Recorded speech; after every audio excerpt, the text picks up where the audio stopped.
இப்போ நம்ம thread loading எப்படி போடுறதுன்னு பார்க்கலாம். இது வந்து ஒரு ரோப்பு, இது தனியா செப்பரேட்டா இருக்கும். இது நம்ம வந்து ஒரு லைனா வந்து நம்ம கம் போட்டு ஏற்கனவே ஒட்டியிருக்கோம்.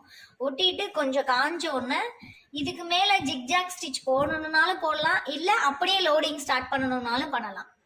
ஓகேவா? இப்ப இது மேல எப்படி நம்ம த்ரெட் லோடிங் போடுறதுன்னு பார்க்கலாம். ஃபர்ஸ்ட் இந்த ரெண்டு இதுக்கும் மேலையும் கீழையும் தான் நம்ம த்ரெட் லோடிங் போட போறோம். கீழே இருந்து ஃபர்ஸ்ட் ஸ்டார்ட் பண்ணணும். த்ரெட்டை எடுத்துட்டு இப்படி கிராஸா மேல ஒரு லாக் போட்டுட்டு இப்ப இந்த இடத்த நம்ம ஃபில் பண்ணணும்ல, அதனால இந்த சைடு தான் நம்ம வந்து குட்டி லாக் போடணும்.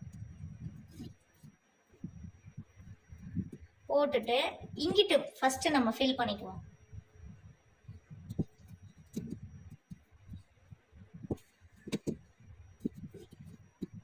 இதுக்கு பக்கத்துல ஒரு லாக், திரும்பவும் கீழே வந்துட்டு இதுக்கு பக்கத்துல ஒரு லாக், திரும்ப மேல போயிட்டு அதுக்கு பக்கத்துல ஒரு லாக். நம்ம ஏற்கனவே பிளாட்டா எப்படி லோடிங் போறதுன்னு நம்ம பார்த்தோம். அதுலயே இப்ப கொஞ்சம் எல்போஸா எப்படி போடுறதுன்னு பார்க்கலாம்.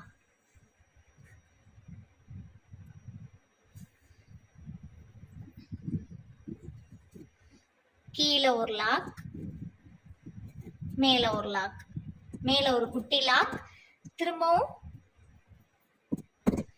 கீழே எடுத்து அதுக்கு கீழே ஒரு லாக்.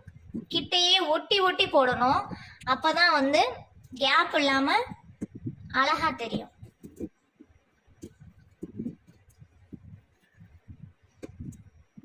பக்கத்துல ஒரு லாக், திரும்பவும் கீழே கீழே ஒரு லாக், திரும்பவும் மேல அதுக்கு மேல ஒரு லாக், திரும்பவும் கீழே அதுக்கு கீழே ஒரு லாக், மேல அதுக்கு மேல ஒரு லாக், திரும்பவும் கீழே அதுக்கு கீழே ஒரு லாக்.